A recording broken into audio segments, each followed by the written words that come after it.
एक समय की बात है, एक छोटे से गांव में मोहन नाम का एक जलेबी वाला रहता था। उसकी दुकान गांव के मुख्य बाजार में थी और उसकी जलेबियां पूरे गांव में मशहूर थी। लोग दूर दूर से उसकी दुकान पर जलेबियां खाने आते थे। मोहन जितना स्वादिष्ट जलेबियां बनाता था, उतना ही चालाक भी था। वो हर किसी को अपनी बातों में फंसा लेता था और उनसे अच्छा खासा पैसा कमाता था। एक दिन गांव में एक गरीब किसान आया। वो बहुत मेहनती था, लेकिन उसकी फसलें बर्बाद हो गई थी और उसके पास खाने तक के पैसे नहीं थे। उसे मोहन से कहा, भाई मोहन, मैं बहुत भूखा हूँ और मेरे पास इस समय पैसे नहीं हैं। क्या तुम मुझे कुछ जलेबियाँ उधार दे सकते हो? मैं वादा करता हूँ कि जल्द ही पैसे चुका दूंगा। अरे भाई, ये तो कोई बात नहीं, मैं तुम्हें उधार जलेबियाँ दे सकता हूँ, लेकिन एक शर्त है, अगर 3 दिन में पैसे न दे पाए तो तुम्हें मेरी दुकान पर काम करना होगा। ये शर्त मंजूर है? मैं समझता हूँ कि तुम्हारी शर्त जायज है। 3 दिन में अगर पैसे न चुका पाया तो तुम्हारी दुकान पर काम करूंगा। बस मुझे कुछ जलेबियाँ दे दो। किसान मजबूर था, उसने मोहन की शर्त मान ली। मोहन ने उसे जलेबियां दी और किसान तसल्ली से खाने लगा।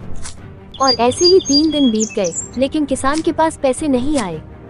वो मोहन के पास गया और कहा, भाई, अभी मेरे पास पैसे नहीं हैं। मैं तुम्हारे यहाँ काम करने को तैयार हूँ। उसने सोचा, अब मैंने इसे फंसा लिया है। उसने किसान को दुकान पर काम करने के लिए रख लिया। किसान दिन रात मेहनत करता और मोहन की सारी बातें मानता।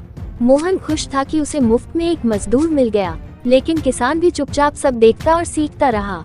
उसने देखा कि मोहन कैसे जलेबियां बनाता है, ग्राहकों से कैसे बात करता है और कैसे पैसे कमाता है।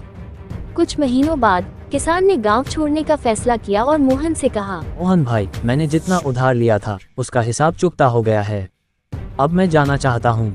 आपका धन्यवाद, आपने मुझे काम का मौका दिया। ठीक है किसान भाई, अगर तुम्हें लगता है कि तुमने अपना कर्ज चुका दिया है तो तुम जा सकते हो, लेकिन कहीं और जाकर ये चालाकी न दिखाना। कुछ महीनों बाद उसी गांव में किसान ने अपनी खुद की जलेबियों की दुकान खोली। उसने मोहन से भी बेहतर जलेबियां बनानी शुरू कर दी। उसकी दुकान पर भीड़ लगने लगी और धीरे धीरे मोहन की दुकान पर ग्राहक कम हो गए। मैंने इस किसान को चालाकी से फंसाया था, लेकिन असल में उसने मुझसे सब कुछ सीखकर मेरी चालाकी को मात दे दी। कहानी की सीख ये है कि चालाकी से किसी को नुकसान पहुंचाने की कोशिश करना कभी कभी उल्टा भी पड़ सकता है।